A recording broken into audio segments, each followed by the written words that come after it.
नमस्कार दोस्तों, आप सभी का स्वागत है आपके अपने YouTube चैनल विभा शेरावत पर। दोस्तों, आज की कथा है नाग पंचमी की व्रत कथा। सालों पहले एक नगर में किसी सेठ के 7 बेटे रहते थे। सभी की शादी सेठ ने समय रहते करवा दी थी। सातों बहू मिलकर घर का काम भी किया करती थी। उन सभी में से सेठ की सबसे छोटी बहू खूब संस्कारी थी।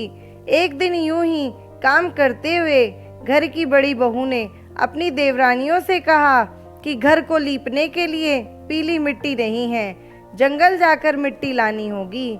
जेठानी के ऐसा कहते ही सभी उसके साथ घर लीपने के लिए मिट्टी लाने के लिए निकल गई।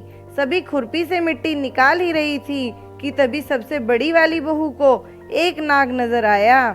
उसे मारने के लिए जैसे ही बड़ी वाली बहू ने खुरपी उठाई, वैसे ही सबसे छोटी बहू ने कहा, जेठानी जी, इसे मत मारिए, इसकी कोई गलती नहीं है, जंगल तो इसका घर है। अपनी देवरानी की बात मानकर उसने नाग को कुछ नहीं किया। तभी उस छोटी बहू ने नाग से कहा कि आप एक जगह पर अलग से बैठ जाइए, हम तब तक मिट्टी खोदते हैं, फिर आपके पास आएंगे। इतना कहकर सभी मिट्टी निकालने लगी और कुछ देर बाद घर चली गई। सभी के दिमाग से नाग वाली बात निकल गई थी। अगले दिन छोटी बहू को अचानक से याद आया कि उसने नाग को इंतजार करने के लिए कहा था। वो तुरंत अपनी सभी जेठानियों को अपने साथ लेकर नाग के पास चली गई। वहां देखा तो वो नाग उन सभी के इंतजार में उसी जगह पर बैठा हुआ था। नाग को देखते ही छोटी बहू ने प्यार से कहा, भैया, कल हम लोग आपके पास आना भूल गए थे, उस बात के लिए हम आपसे माफ़ी मांगते हैं। जवाब में नाग बोला, तुमने मुझे भाई कहा है, इसलिए मैं तुम्हें दंड नहीं दे रहा हूँ, नहीं तो अब तक मैं तुम्हें दस चुका होता। आज के बाद तुम हमेशा के लिए मेरी बहन रहोगी। अब तुम अपने भाई से कोई वरदान मांग लो, मैं तुमसे बहुत खुश हूँ। इतना सब सुनने के बाद छोटी बहू ने नाग को बोला, मेरा कोई भी सगा भाई नहीं है, इसलिए मैंने आपको भाई कहा था। अब से आप मेरे भाई हो, अब हर दम मेरी रक्षा करना आपका फर्ज है। बस यही वरदान मुझे आपसे चाहिए। नाग ने हर कदम पर साथ देने का वादा किया और अपने रास्ते निकल गया। सेठ की सारी बहू भी अपने घर लौट गई। कुछ समय बाद नाग इंसान का रूप बनाकर अपनी बहन से मिलने सेठ के घर गया। उसने सेठ से कहा कि मेरी छोटी बहन को बुला दो, वो आपकी छोटी बहू है। पहले तो उनके मन में हुआ कि बहू का कोई भाई ही नहीं था, ये कहाँ से आ गया। फिर भी उन्होंने अपनी छोटी बहू को बाहर बुलाया।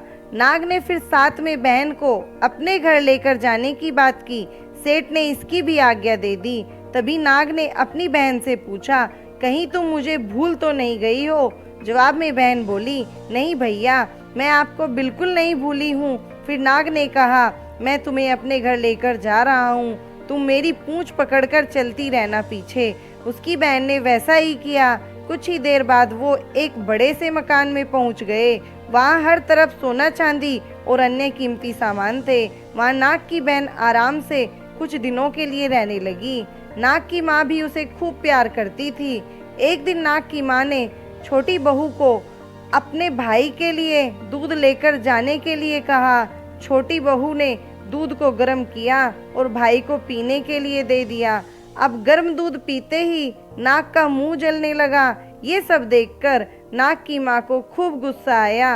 नाग ने किसी तरह से अपनी माँ के गुस्से को शांत किया और बताया कि उसकी बहन को नहीं पता था कि मैं गर्म दूध नहीं पी सकता हूँ। अब नाग के परिवार के साथ कुछ समय बिताने के बाद सेठ की छोटी बहू अपने घर जाने लगी। नाग ने अपनी बहन को खूब सारी दौलत और आभूषण देकर विदा किया। बहू के साथ घर में इतना सारा धन आते देख सेठ और उसकी जेठानियां हैरान हो गई। एक दिन नाग की बहन को घर की बड़ी बहू ने कहा कि तुम अपने भाई से और सोना चांदी लेकर आओ, उसके पास तो खूब पैसा है, वो तुम्हें मना नहीं करेगा। छोटी बहू ने अपने भाई नाग को यह बात बताई। इसके बारे में पता चलते ही नाग ने अपनी बहन का घर तरह तरह के आभूषणों से भर दिया।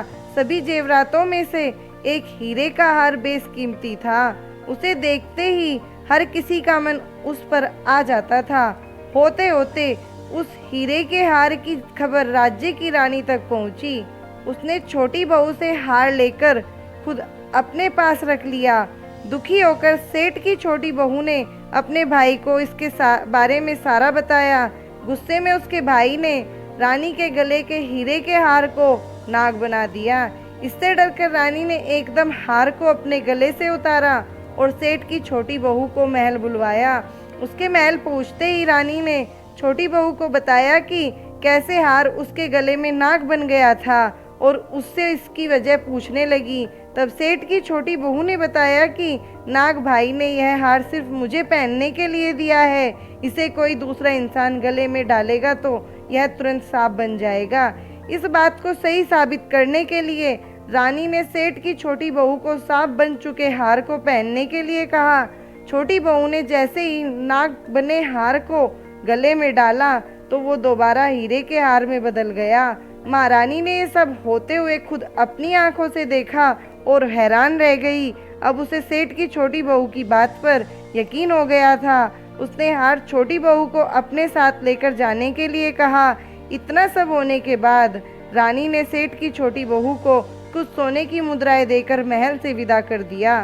अब सेठ की छोटी बहू घर में सोने के सिक्के लेकर पहुंची। यह सब देखकर सेठ की बड़ी बहू को जलन होने लगी। उसने सोचा कि क्यों न ऐसा कुछ किया जाए जिससे देवरानी परेशान हो जाए। उसने अपने देवर से पूछा, आखिर तुम्हारी पत्नी को इतने आभूषण, धन, ये सब कुछ कैसे मिल रहा है? तुम्हें उस पर ध्यान देना चाहिए। यूं ही तो कोई किसी को इतना सारा धन, जेवरात और सोने के सिक्के नहीं दे देता है।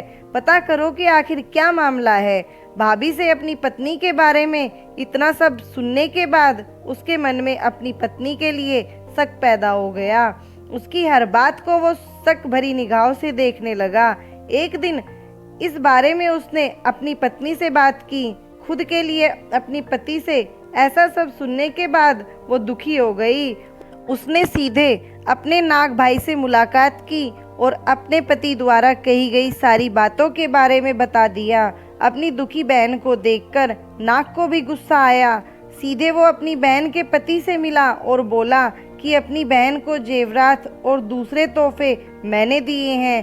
तुम्हें उस पर किसी भी तरह का शक करने की ज़रूरत नहीं है। वो बहुत ही अच्छी है और अगर आगे से कभी भी तुमने उसे कुछ गलत कहा या उस पर शक किया तो मैं तुम्हें जिंदा खा जाऊंगा। नाग से ये सब सुनने के बाद सेठ के बेटे ने उससे माफ़ी मांगी और कहा कि आज के बाद मैं उस ऐसी बातें बिल्कुल भी नहीं करूँगा। आप मेरे ऊपर गुस्सा मत कीजिए, मैं आपकी बहन को किसी तरह का दुख नहीं होने दूंगा। इतना कहकर वो सीधे घर गया और अपनी पत्नी से माफ़ी मांगी। उसके बाद दोनों खुशी खुशी साथ रहने लगे। इसी तरह सेठ की छोटी बहू हर तरह की मुसीबत में अपने भाई को याद करती और वो उसकी परेशानी को दूर कर देता। इसी तरह नाग पंचमी का त्योहार शुरू हुआ और सभी महिलाएं नाग को अपना भाई मानकर पूजते हुए उन्हें दूध पिलाने लगी। कहानी से सीख, नाग पंचमी कथा से दो सीख मिलती है। पहली यह कि किसी दूसरे के भड़काने पर और उनकी बातों से प्रभावित होकर अपने लोगों पर शक नहीं करना चाहिए। दूसरी सीख यह मिलती है कि अच्छा करने और सोचने वालों को उसका सकारात्मक फल ज़रूर मिलता है।